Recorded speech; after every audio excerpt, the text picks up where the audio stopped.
सबसे पहले तो आज जिस ढंग से स्पीकर ने इसके ऊपर रूलिंग के हिसाब से वोटिंग करा के चर्चा करानी चाहिए थी। अगर वोटिंग कराते आज इस पे तो फिर उन लोगों की पोल जरूर खुल जाती जो बारी बारी धरनों में जा रहे थे, जो बारी बारी किसानों के पास चल के जा रहे थे, ये कह रहे थे कि हम आपकी लड़ाई लड़ेंगे,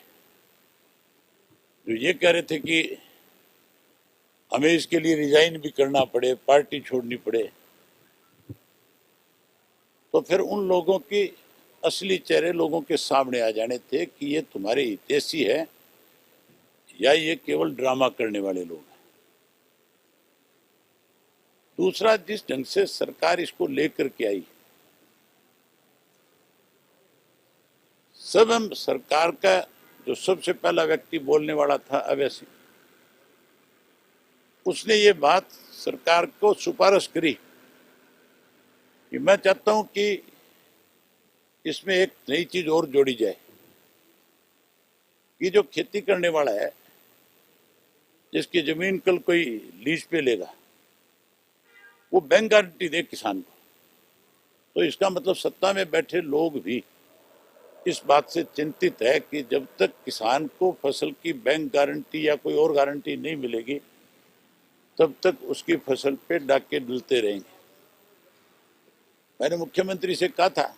कि आप कह रहे थे मैं रिजाइन कर दूंगा अगर मेरी फसल बिना एमएसपी के कहीं बिकी तो।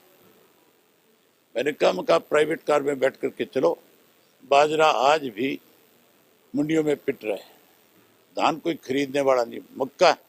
लोगों के घरों में पड़ा सड़ रहा है, आज कोई एमएसपी नहीं है। दूसरी तरफ ये कह रहे थे कि कोई भी किसान अपनी फसल ला करके किसी भी प्रदेश में ले जा करके बेच सकता है, ना तो उत्तर प्रदेश का किसान हमारे यहाँ धान बेच सकता है लाके, और ना ही राजस्थान का किसान हमारे यहाँ नरमा और कपास बेच सकता है। जब उनकी कोई ट्रालियां आती है तो उनको रोक दिया जाता है। तो फिर किस तरह का कानून है? हमने कहा है कि भी आप इस कानून को अगर ये कहते हो कि भी किसान का फायदा करना है, तो आप केंद्र की सरकार को अपने यहां से लिख करके भेजो कि भी आप एक नई अमेंडमेंट करो, उसमें लिखो कि एमएसपी की गारंटी है, और उसके साथ अगर कोई एमएसपी पे नहीं लेगा तो फिर उसमें उसको एक आपराधिक मामला दर्ज हो, जिसमें सजा का प्रावधान हो साथ के साथ कि भी उसको इतने दिन की सजा होगी। मंशा सिर्फ एक ही थी कि वोटिंग अगर होती तो फिर बहुत सारे एमएलए ऐसे थे जिनके आज पोल खुल जानी थी, या तो आज वोटिंग में सत्ता पक्ष या सत्ता से बाहर हो जाता, क्योंकि जो किसानों के हमदर्द बन करके गए थे उनको फिर हाथ खड़े करने पड़ते या खड़ा होना पड़ता।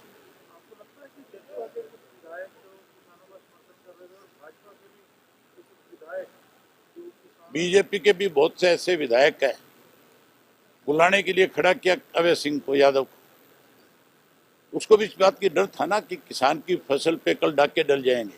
इसलिए उसने बैंक गारंटी की बात करी जो उस एक्ट में नहीं है,